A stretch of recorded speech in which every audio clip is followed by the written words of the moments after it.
If you missed the first segment, we were talking about the models, and because that's basically all of the science is based. All of the predictions are based on models in science. They, at least for climate change, and that's a big problem. You can't get good data from models. It just shows what is possible, not what is happening.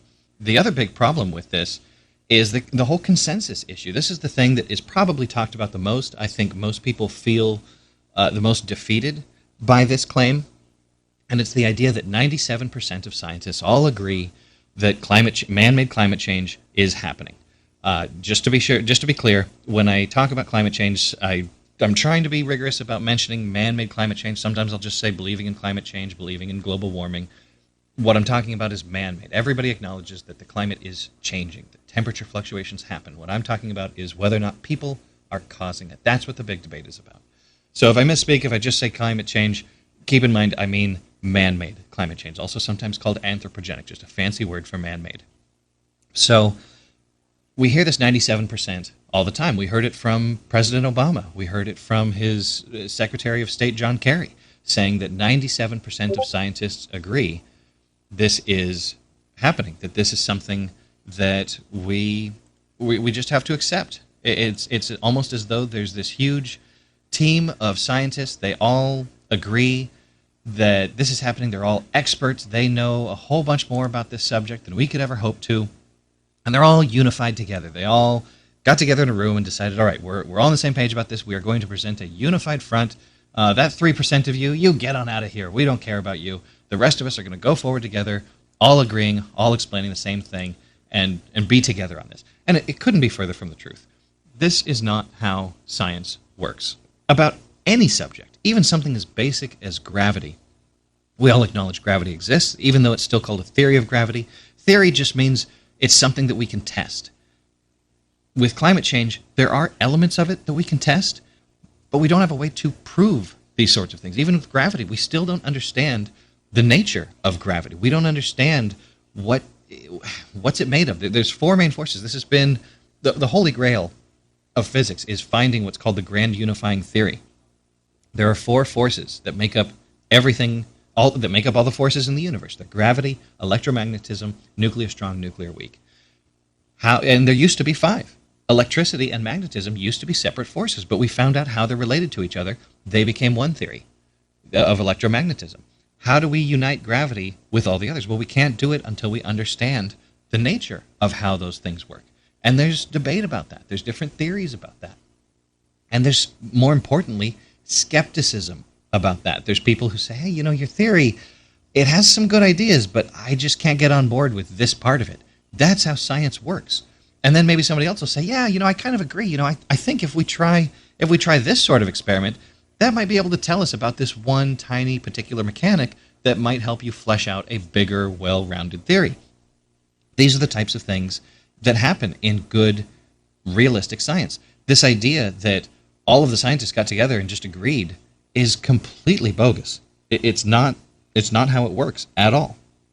We have a scientist named Cook. Well, I hesitate to call him a scientist, but this is where the 97% comes from. But part of it came from lots of other publications just bandying about a consensus of scientists beforehand, saying that, there's a consensus of scientists that humans are causing global warming. Well, this guy named Cook in 2013 published a paper. If you look it up, just Cook et al. 2013, it'll bring the paper right up. And this is where the 97% comes from. He said that he took 11,944 other papers and analyzed them all, looked at all of them, and saw what conclusions they came to. And then he divvied them up into three categories. Either they rejected man-made climate change, they supported man-made climate change, or they took no opinion on climate change. Now, you would think, with just that information, well, 97% accepted it, maybe 2% took no opinion, and maybe 1% was that crazy humans aren't causing global warming category that he was talking about. Nope. He has really bad arithmetic skills. The people that took no position, turns out they were 66.4% of the papers. Didn't take a position on this. So he just eliminated them entirely. Let's just not count those.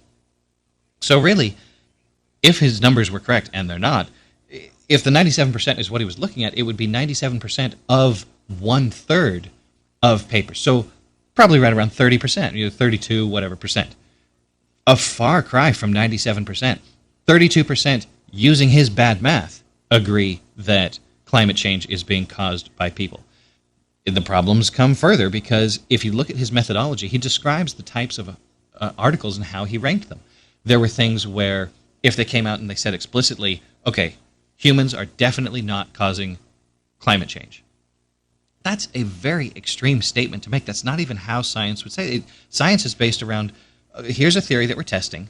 Did we find evidence to support it? Yes or no? Kind of like the Mueller investigation into President Trump with the whole impeachment thing. It was supposed to be, did you find collusion? Yes or no? Either we did find collusion or we did not find evidence of collusion.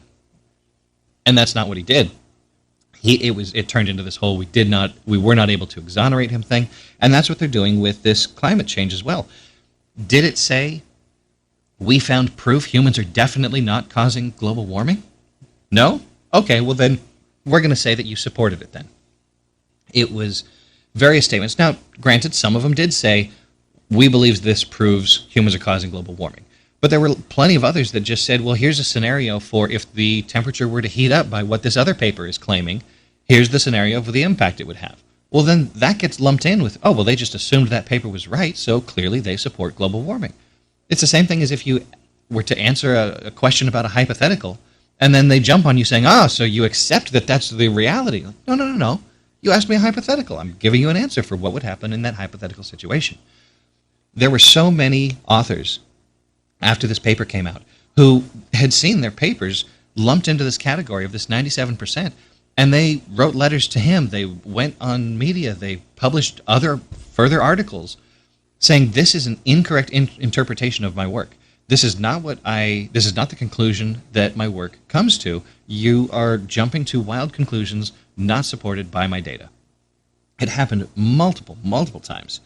And so that's why even if you were to try to take that 32-ish%, that's still wrong because it includes all of those people who said, that's not what I said at all.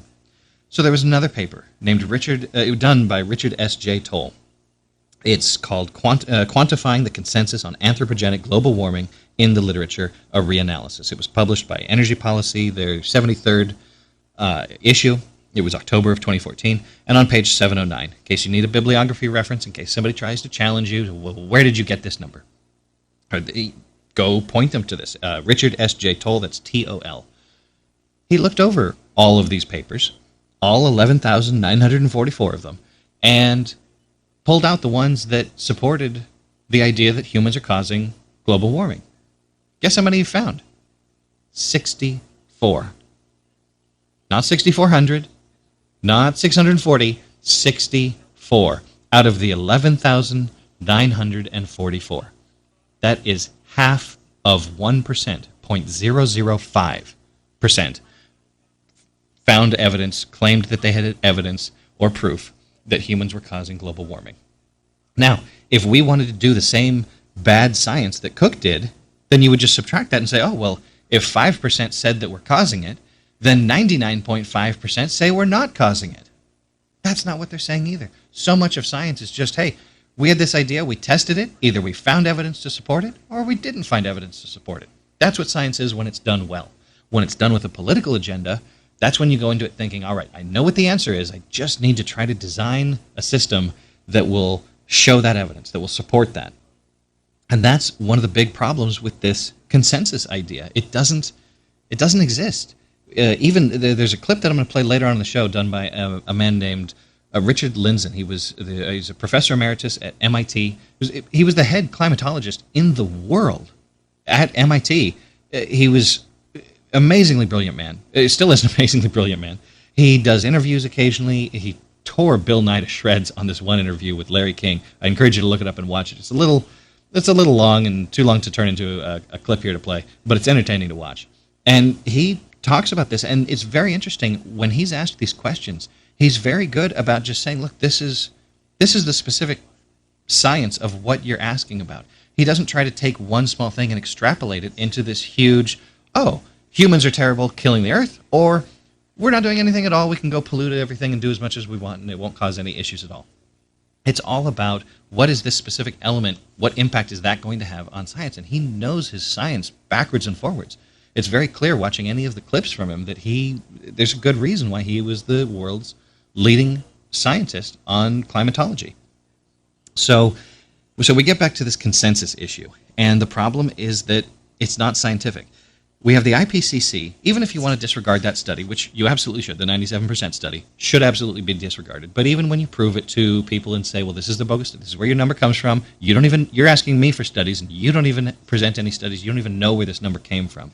It's all bogus. Then they just jump onto, well, what about the IPCC? We've got 1,000, 2,000, 2,500. Any of those numbers are realistic, but sometimes they'll start saying 3,000, 5,000, 10,000. Those numbers are unrealistic.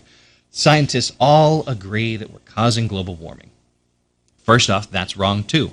Most of those people are not scientists. Most of them are bureaucrats. Most of them are public advocacy people who were sent by other activist groups to be part of this panel. People who go into the whole situation thinking, oh, well, I already know the answer. Let's just find the science to support it.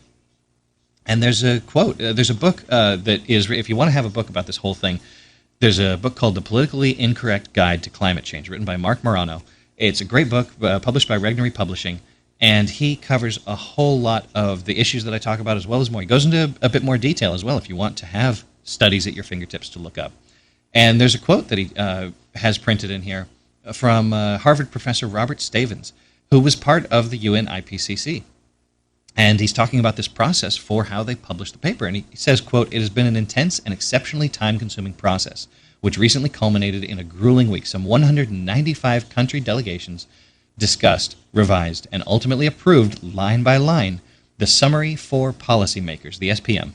The resulting document should probably be called the Summary by Policymakers, rather than the Summary for Policymakers. During one session," Stavins said, "he was one of only 2 IPCC authors present, surrounded by 45 or 50 government officials." This is not science. This isn't how science works. This is people who have a political agenda. They have, even if it's not, I don't even mean to make it sound like a conspiracy. It's just people that have a political mindset in place already. They have this firm belief that, of course, humans are killing the earth. How can we show this? How can we prove this? How can we get people upset about this enough to follow our instructions, to do what we tell them to do?